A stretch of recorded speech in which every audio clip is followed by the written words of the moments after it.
पुरुषोत्तम कुमार गोस्वामी द्वारा press conference आयोजित की गई, जिसमें बताया गया झलसा एवं जलसा के निर्देश अनुसार पूरे हजारीबाग जिले में 2 अक्टूबर से 14 नवंबर 2021 तक भारत का अमृत महोत्सव के अंतर्गत विभिन्न तरह कानूनी जानकारी दी जाएगी एवं विधिक जागरूकता प्रोग्राम कार्यक्रम आयोजन किया जाएगा।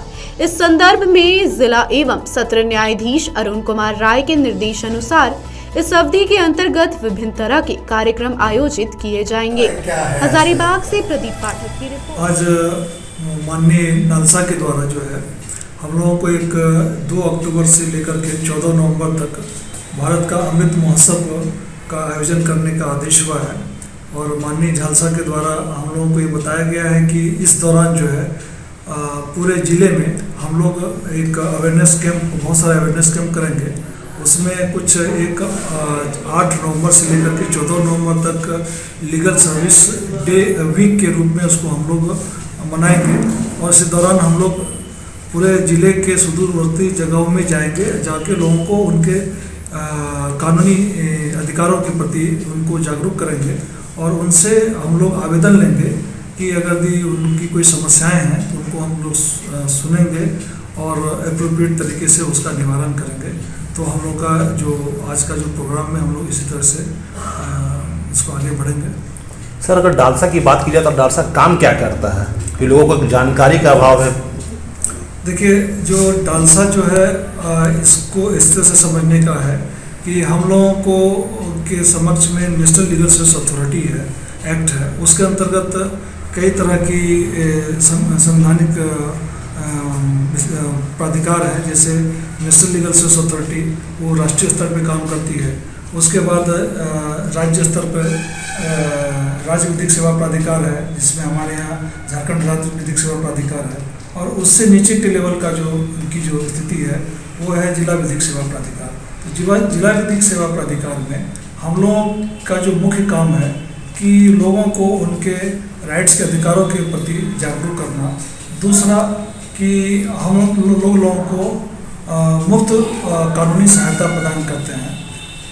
लीगल सर्विस अथॉरिटी एक्ट का की धारा 12 है, इसके अंतर्गत में वैसे लोग कवर होते हैं जिनकी की वार्षिक आय जो है वो 3 लाख से कम हो, वो या तो महिला हो या वृद्ध व्यक्ति हो या किसी नेचुरल डिसास्टर से वो पीड़ित हो, तो और भी उसमें कई कैटेगरीज है। तो उन लोगों को हम लोग निःशुल्क जो है विधिक सहायता प्रदान करते हैं, सशक्त और सुविधाएं देते हैं कि आप हमारे पास आइए, आपको जो भी गवर्नमेंट की जो एजेंसी की जो परियोजनाएं हैं उनका लाभ दिलाने का कोशिश करते हैं और ये कोशिश करते हैं कि उनके जो राइट्स हैं वो उनको उनका अधिकार मिले।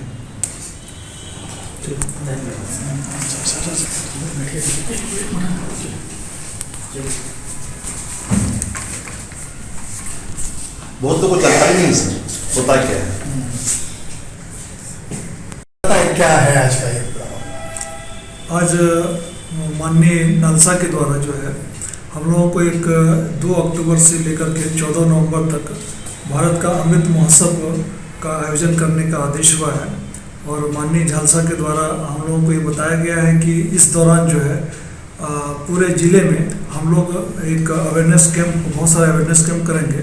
उसमें कुछ 8 नवंबर से लेकर के 14 नवंबर तक लीगल सर्विस डे वीक के रूप में उसको हम लोग मनाएंगे और इस दौरान हम लोग पूरे ज़िले के सुदूरवर्ती जगहों में जाएंगे, जाके लोगों को उनके कानूनी अधिकारों के प्रति उनको जागरूक करेंगे और उनसे हम लोग आवेदन लेंगे कि अगर भी उनकी कोई समस्याएं हैं तो उनको हम लोग सुनेंगे और एप्रोप्रिएट तरीके से उसका निवारण करेंगे।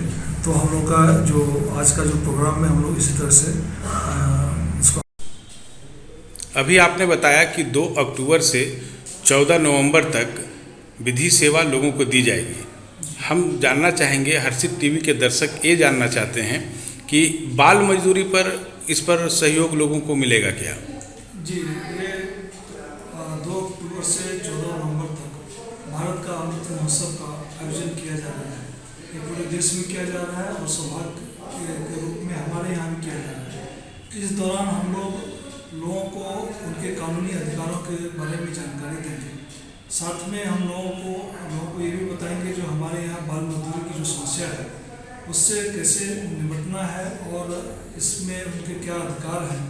लोगों को हम उसको जागृत करेंगे कि बाल मजदूरी जो है अपराध है और इससे बचने की ज़रूरत है और हम लोगों को सारी वो जानकारी प्रोवाइड करेंगे। अभी कल ही की घटना है, दारू में एक महिला है जिसका बच्ची है छोटी सी, उन सामूहिक बलात्कार हुआ है, आपके संज्ञान में होगा, तो ऐसे में गरीब लोग हैं, क्या उसका मदद हो पाएगा?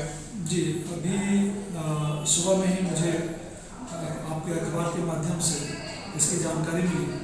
हम लोगों ने फौरी तौर पर अभी अपने पैरालीगल वॉलंटियर को और पैनल लॉयर को वहाँ पर भेजा है और वहाँ से रिपोर्ट लेकर के उनसे आवेदन लेकर के हम लोग उसकी आर्थिक स्थिति का आकलन करेंगे। साथ में ही हम लोग उनको फौरी तौर पर विक्टिम कंपनसेशन स्कीम के रूप में जो अंतरिम उसको बेनिफिट है वो देंगे।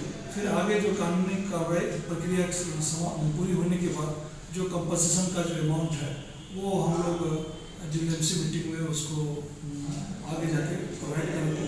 साथ में अगर उनकी आर्थिक स्थिति खराब होगी तो उस हिसाब से विधवा पेंशन, वृद्धा पेंशन, आयुष्मान भारत या और दूसरे इंदिरा आवास जो भी उस समय जिसमें वो इंटाइटल होंगे उस तरह का उनको बेनिफिट दिया जाएगा, उनको मदद करने की कोशिश की जाएगी। एक अंतिम प्रश्न मेरा होगा कि हजारीबाग में लगभग सभी ब्लॉक में और ख़ास करके बिशुंगढ़ में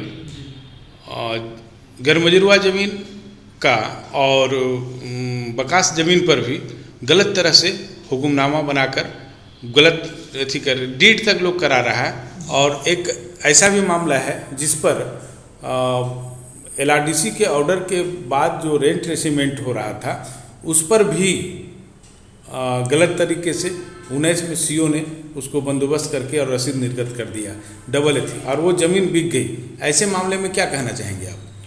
जी, मुझे इस बात की जानकारी आपके माध्यम से भी मिल रही है क्योंकि मैंने पिछले 15 तारीख को ही यहाँ अपना कार्यभार संभाला है और इस तरह की जो बात आप मेरे संज्ञान में ला रहे हैं, स्वाभाविक रूप से मैं इन बातों को सक्षम पदाधिकारियों के बीच में ले जाऊंगा और इसमें जो भी पीड़ित व्यक्ति हैं वो हमारे पास आएंगे और मैं उनको अपनी तरफ से मुफ्त कानूनी सहायता जो अभी हम लोग उसको दे सकते हैं, जो NALSA national legal service authority act का सेक्शन 12 के अंतर्गत यदि वो फॉल करेंगे तो उनको निःशुल्क विधिक सहायता प्रभावित कर देंगे और उसके बाद में फिर देखते हैं कि उनकी हम किस तरह से मदद करेंगे। जी, आप अपना परिचय बताएंगे? जी, मेरा नाम पुरुषोत्तम कुमार गोस्वामी है। मैं यहाँ हजारीबाग जिले में जिला विधिक सेवा प्राधिकार के सचिव के पद पर यहाँ पर आया हूँ। मैंने अपनी ज्वाइनिंग दी है और 15 तारीख को मैंने अपना कार्यभार संभाला है और मैं देखूँगा कि यहाँ पर लोगों को न्याय मिल सके, उसमें जो मेरी भूमिका हो सकती है मैं अपनी भूमिका का अच्छे से निर्वहन करूँगा। बस आप लोगों का सहयोग चाहिए। बहुत बहुत धन्यवाद आपका।